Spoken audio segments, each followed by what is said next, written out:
Végre valahára elkészült a kis ház. Nagyon korszerű a világítása, meg maga a ház is nagyon szép. Fályokból készült, de a hagyományos technika a legmodernebb világítással párosul. Csupa ledes reflektor.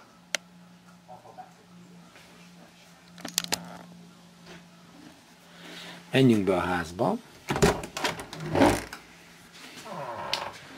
A kis előszoba egyben a melegvíz ellátást szolgáló boilernek is az otthona.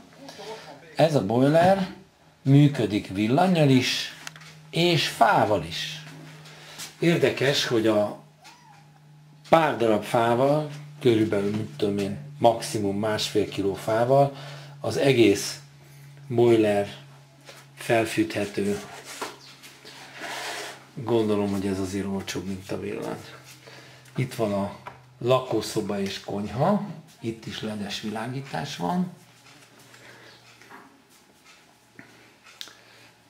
Itt a konyhasarok, a mosógéppel. A konyhasarkot szintén nagyon töpec világítás, LED csík világítja meg. Egyenletes, nem vakít, nagyon olcsó, olcsón üzemeltethető. A sarokban ott a bubos kemence, de azért biztonság kedvéért ott van a gázkonvektor is. Lépjünk be a hálószobába, amely egyben dolgozó szobaként is üzemel.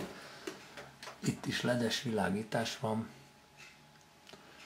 Beépített szekrény, egy dupla ágy,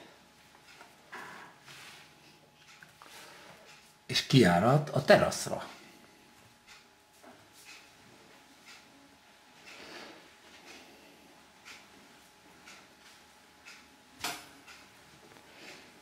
És íme a fürdőszoba szintén fénykibocsátó diódákkal van megvilágítva. Fürdőszoba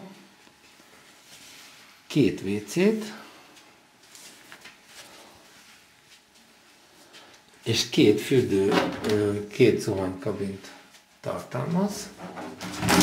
Úgyhogy egyszerre akár 4-en is lehetnek, és van még egy mosdó is. Úgyhogy akár 5-en is használhatják, természetesen nem ugyanarra a célra. Elegáns borotválkozat tükör. Ja, és még meg kell említeni, hogy a WC-ben van bidézuhany altestmosó, tehát nem kell kancsóból öntenünk a vizet, hogyha meg akarunk alulról mosakodni.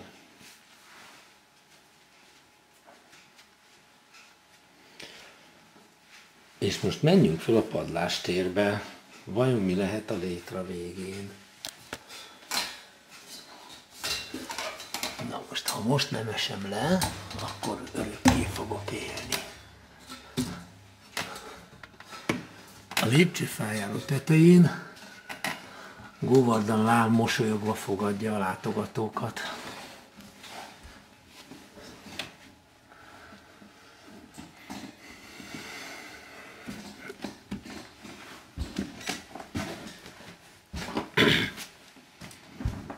Itt egy kis asztalka van, mögött a távközlési centrum, az internet, a megfelelő wifi routerekkel, és íme a turista szálló jellegű szálláshelyek, szintén ledes megvilágítása, mindenkinek kis olvasólámpája van. És ami a legizgalmasabb, az az, hogy ha ügyesen kinézünk az ablakon, akkor a lombok között pontosan a templomra látni.